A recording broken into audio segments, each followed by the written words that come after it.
Hello friends, my soul purpose my soul mission में आपका बहुत बहुत स्वागत है एंड वेरी गुड मॉर्निंग दोस्तों। कैसे हैं आप दोस्तों? आज की एक नई सुबह, एक नया टॉपिक। यस, बहुत ही इंटरेस्टिंग। जेलेसी। आप में से बहुत लोगों को जेलेसी होती होगी, बट बिल्कुल घबराइए नहीं, नो नीड ऑफ गिल्ट। ये जो जेलेसी का कीड़ा है ना, ये ऑलमोस्ट 90 लोगों को होता है, 90% लोगों को होता है। Being awaken, being unawaken. Okay, बड़े बड़े मेंटर्स को भी होता है, ठीक है। आपको बड़ी बड़ी कर्मों की बात करने वालों को भी जेलेसी होती है। कंपटीशन होता है तो जेलेसी होती है, ठीक है। तो चलिए, आप लोग बिल्कुल गिल्ट फ्री हो जाइए कि आपको जेलेसी का इशू है, लेकिन आज ये इशू मैं पल में आपका छू कर दूंगी, ठीक है। हम जेलेसी का जो इशू लेंगे वो आपकी लाइफ में चल रहे सर्कमस्टांसेस के बेस पे लेंगे, राइट। क्योंकि बाकियों को तो अलग अलग स्फीयर में होता है कि भाई कंपटीशन है, वो मुझसे आगे ना बढ़ जाए, है ना, तब जेलेसी अलग होती है, ठीक है। किसी को जेलेसी किसी और सर्कमस्टांसेस में होती है। हाँ, इशू हील इसी तरीके से किया जाता है, बट आपके मैटर में क्या हो सकता है कि कहीं मेरे डीएम की लाइफ में कोई और तो नहीं आ गई, या मेरी डीएम की शादी हो गई, कहीं मेरा डीएम फिजिकली इंटीमेट तो नहीं हो रहा है, मेरे डीएम का बेबी होने वाला है। मोस्टली ये सब कुछ चीज़ें हैं जो आपको दिक्कत देती हैं, तकलीफ देती हैं, दर्द देती हैं, और आप सोल शॉक में चले जाते हो। जिस दिन पता चलता है कि यार डीएम की शादी होने वाली होती है, सबसे पहला थॉट यही आता है कि अब तो वो उसका हो गया और वो फिजिकली इंटीमेट होगा। दर्द होता है। जिस दिन पता चल जाता है कि उसका बेबी होने वाला है, बहुत दर्द होता है। वो इंटीमेट हुए होंगे, अब तो वो और उसका हो जाएगा, अब तो उसका पूरा फोकस बच्चे पे शिफ्ट हो जाएगा, अब तो उसकी बीवी उसके और क्लोज आ जाएगी। जेलेसी। पर ये जेलेसी रखने से फ़ायदा क्या होगा? आपकी जेलेसी होने से क्या ये जो चीज़ें हैं ये चेंज हो जाएंगी? नहीं।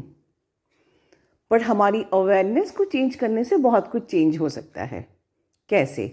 चलिए ध्यान से सुनिए दोस्तों। आपके डीएम की लाइफ में अगर थर्ड पार्टी आई, ठीक है, या उनकी शादी हो गई, या उनकी बीवी या बच्चा हो गया, वो उनके कार्मा में था, ठीक है, उनके कार्मा बैगेज में वो था।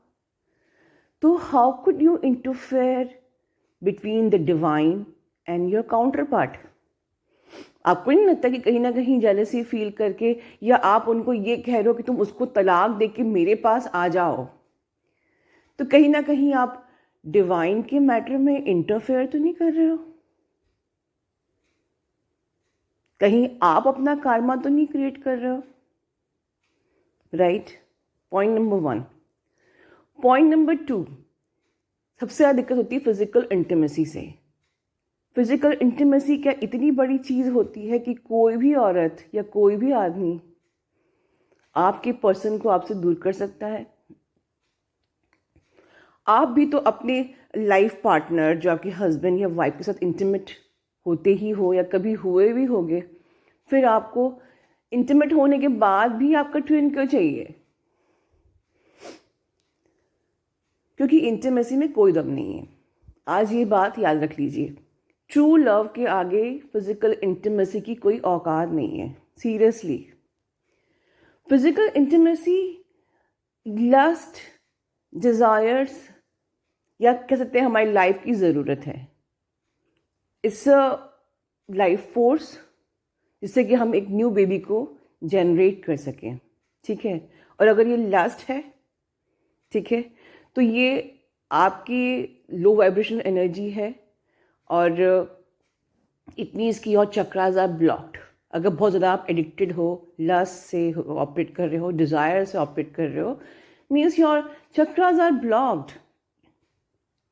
बट इसका मतलब ये बिल्कुल नहीं है कि आपने किसी ने किसी से इंटीमेट हो गए तो आपके लिए प्यार खत्म हो गया, बिकॉज प्यार इज बियॉन्ड दिस, राइट?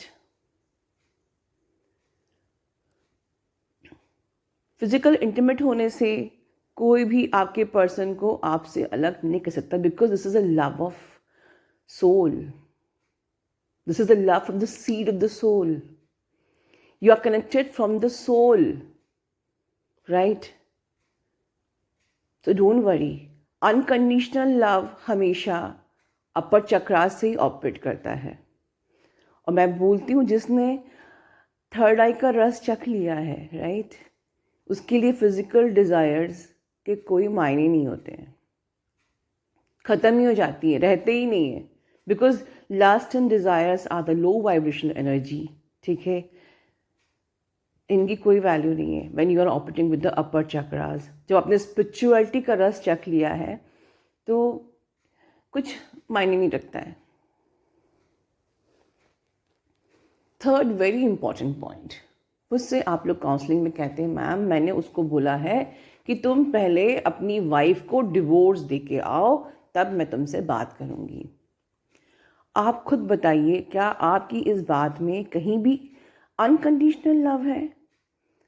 क्या आपकी इस बात में कहीं ये फील होता है कि आपने अपना एक ये नीडीनेस का जो ब्लॉकेज है, ये ईगो का ब्लॉकेज है, हील कर लिया है? क्या आप हर इंसान को सोल समझते हो? आप ऐसे सोचिए कि अगर जो थर्ड पार्टी सपोज उसकी वाइफ है फॉर एग्जाम्पल, वो भी तो सोल है ना। अगर हम ट्विन सोल्स की बात करते हैं तो वो जो उसकी वाइफ है उसके अंदर भी तो इनफाइनाइट बीइंग, वो सोर्स की वो लाइट है, मतलब सोल है, आत्मा है, हमारे यूनिवर्स का हिस्सा है उसके अंदर भी, right?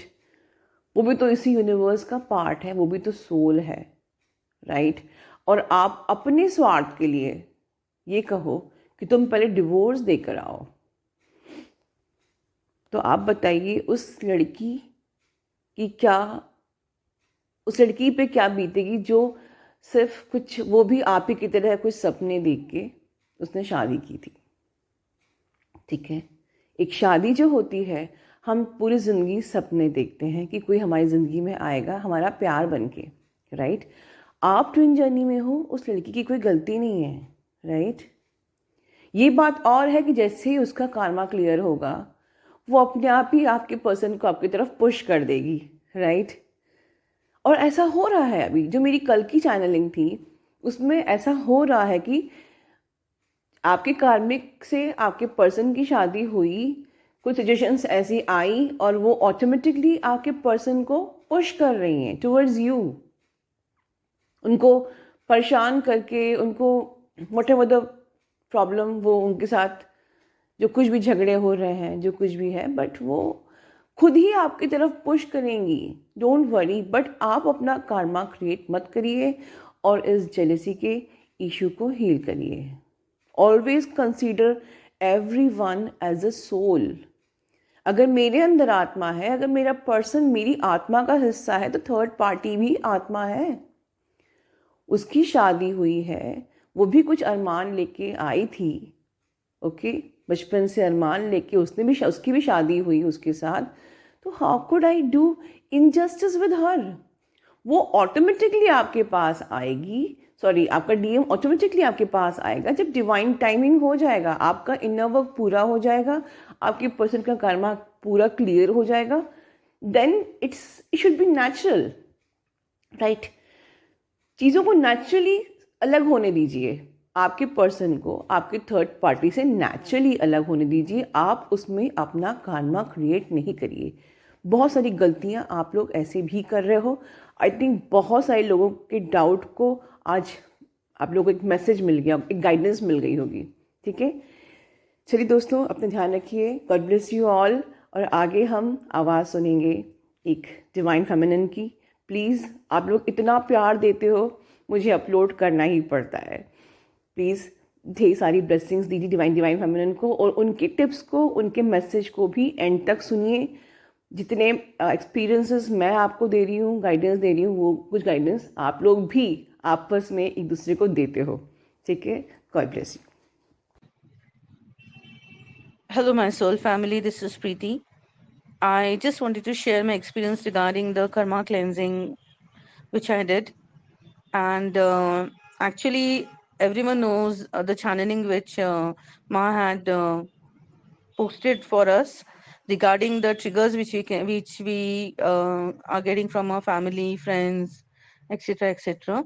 So actually, the thing is that it happened with me. I don't know suddenly what my father, what happened to my father actually, and he started seriously fighting with me and using not good language, and he was like very bad, in a very bad attitude actually. And I was not understanding what is going on, what is going on. I started thinking whether I had done something wrong, did I create my karma and all that. I am very watchful towards not creating new karmas. So I was like very much annoyed ki oh my god, ye kya ho raha hai, what is happening, what is happening. And I was like shocked. Then I don't know what happened. The same day at night, I did first session of karma clearing. And when I did first session of karma clearing, I was very at peace in the morning. Actually, I had a very bad habit of back answering. Look, नहीं means not like कि बहुत ही ज़्यादा back answer करने का, लेकिन हाँ, if I'm not doing anything wrong, then I will definitely tell the person that hello, I'm not doing this thing wrong. So don't blame me for this thing, okay? And I got up in the morning, and my father was in the same pace, again in the same bad attitude, and he started all the stuff, okay? And you won't believe it, I was so very silent. I was so very silent, and I just told him one thing: whatever you are telling is true, I am wrong. Happy? And seriously, I didn't utter a single word, and he was shocked.